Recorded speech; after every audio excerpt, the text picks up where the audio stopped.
Hi guys, I've called them economic terrorists and I stand by that. The IEA and other right-wing think tanks which were advising Liz Truss and Kwasi Kwarteng must take responsibility for the damage they have inflicted upon Britain via their push for low taxation, low regulation and other fiscal irresponsibility. Here Angela Eagle of the Labour Party tears Emily Carver of the IEA a new one. And frankly, it's reckless of the BBC to bring on people from the likes of this right-wing think tank onto shows like Political Live, where they can push such policies that have resulted in the intervention of the Bank of England and raising interest rates which have destroyed the lives of many ordinary people. Have a listen to this.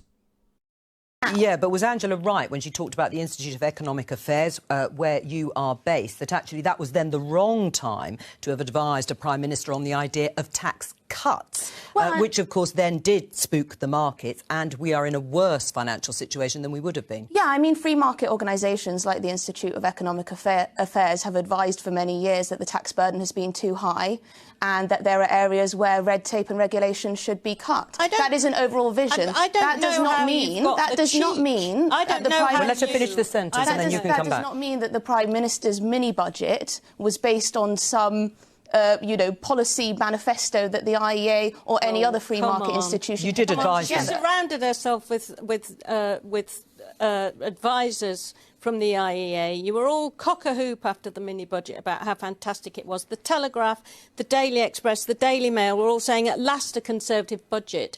But your fantasy-based, faith-based economics actually crashed our economy. They crashed the economy.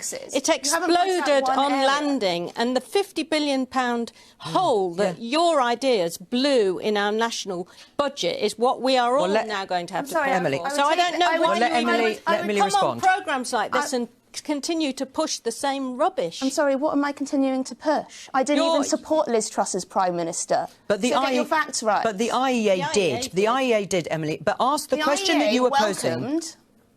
Many people at the IEA welcomed a shift towards a lower tax economy. That worked well. Yes. That worked Many well, people who advised the Prime Minister were ignored when it came to the impact that moving too fast and too quickly would be on the financial markets. It was up to Liz Truss and Kwasi Kwarteng only to decide what policies they put before the House of Commons. So do not pretend that I not you personally, but your organisation. And we don't know, we don't know where your funding comes from in the IEA either. That's another top secret. One area where... Now, this is, of course, an attempt, and she's done it before, this Carver lady, where she says, it's nothing to do with me, but she's there to represent her organisation. She's not invited on for her personal opinion. She's invited on to represent the IEA. And the IEA were advising Liz Truss and Kwasi Kwarteng, and to say that, well, it's them that decided. Well, why the hell did they hire your organisation if they were going to just make their own decisions? Liz Truss has no economic background. Kwasi Kwarteng, I don't know if he understood what he was doing. These people relied on you, your organisation, as advisors, and now you're trying to wash your hands of the situation. These people, look, we're talking about a £50 billion black hole here, but it's much worse than that. These people were advocating for Brexit. These people were advocating for a hard Brexit. The amount of damage done to the United Kingdom economy is much more than this £50 billion. And these people are being invited on to the BBC to give their opinion on what exactly?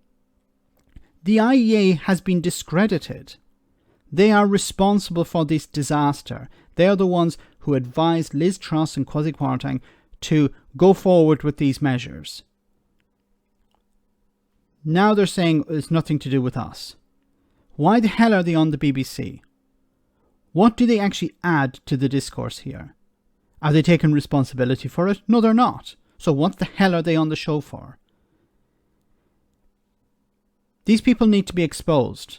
And Angela Eagle said towards the end, unfortunately we didn't get to hear any more of it, but she asked, who's funding you? Who is actually funding these organisations? And it's not just the IEA, there are others as well. We don't know who funds them. They're not transparent about who funds them. There's speculation about the tobacco industry and fossil fuel companies, corporations funding these think tanks. And what do they push for? They push for low taxation. They push for deregulation, which is not about helping society. It's about making it easier for these companies to make a profit. One of the organizations was talking about eliminating business regulations. Eliminating business regulations so companies could hire and fire as they wish. They could pollute the rivers and lakes as they wish. They could do whatever the hell they wanted. These are the organizations that are pushing these policies, and they're funded by we don't know who completely. Let me know in the comment section, guys, what you think about all of this. As always, your comments are greatly appreciated. Thanks a lot.